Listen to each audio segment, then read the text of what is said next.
I tell you, these Shazoolo response videos are getting habit forming. This seems to be the third one.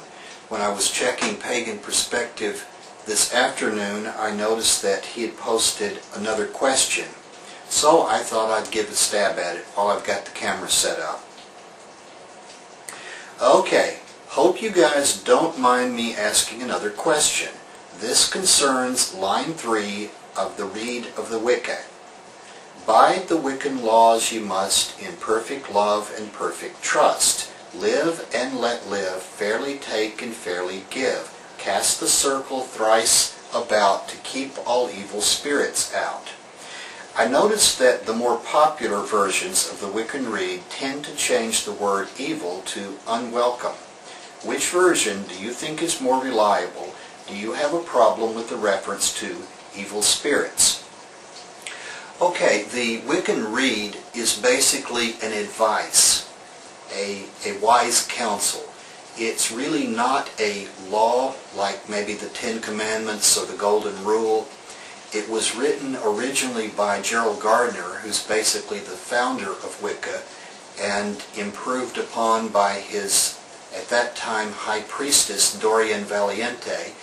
I think what you're quoting is one of the poetic reeds, which goes on and on and on and on, and it's very beautiful, and some of it might be useful. The thing is, it's not Holy Scripture, even for those of us who are pagan and who consider ourselves some variety of Wicca. Personally, I cast circle when I'm creating sacred space. I cast circle not so much to keep something out as to keep something in. And I draw this idea from Starhawk in her book, The Spiral Dance. That was probably the first or second pagan book that I read. And I read it and read it and read it and did most of the exercises in it. Her idea is that when you're going to do a work of magic, it's like brewing a cup of tea. You can't just throw a cup full of water on the fire and hope that it's going to boil and that you're going to be able to brew something out of it. You have to have a container to put it in. You put it in a teapot, you put the teapot on the fire, and it gets hot and begins to boil, and then you take it and make tea with it. Similarly, when you're doing a work of magic, or when you're during one of the solar festivals, one of the Sabbaths, meeting with the gods to celebrate, to turn the wheel of the year, you need a container to contain the power that you're going to raise in until it's time to release it. So that's the main reason I cast circle. The other reason is to keep out any negativity, any influences from around the neighborhood or that had been in that area previously.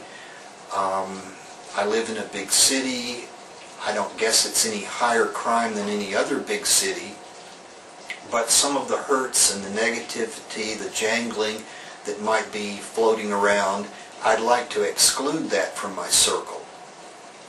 So personally, I don't believe that evil spirits exist, and so I'm not going to cast a circle to try to keep out something that I don't think even exists. But I do cast circle. Now, as far as which is the more reliable version, probably the one that you're quoting is probably older, but as a pagan, I look to orthopraxy, what works, what is practical, what is useful, rather than what is oldest and maybe what is most authentic in a literary sort of tradition. What works?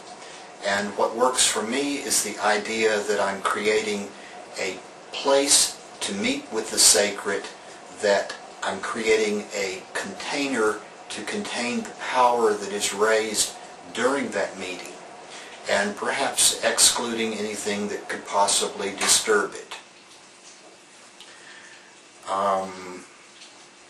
The part of the Wiccan Reed that most of us quote is not the lines that you quoted, but the "and it harm none, do as you will." That's also not a requirement. Pagans who are not particularly Wiccan-based don't subscribe to it. And I feel even those of us who are Wiccan-based pagans subscribe to it sort of with a grain of salt. It's advice. It's not absolute law. You couldn't possibly go through your life without harming something or somebody in some way at some time. But what you try to do is as little harm and as much good as possible, within reason. If you deliberately harm somebody, you need to take responsibility for the harm that you've caused. It's not a matter of repenting, it's a matter of making recompense to those that were harmed. So I don't know if I've answered your question.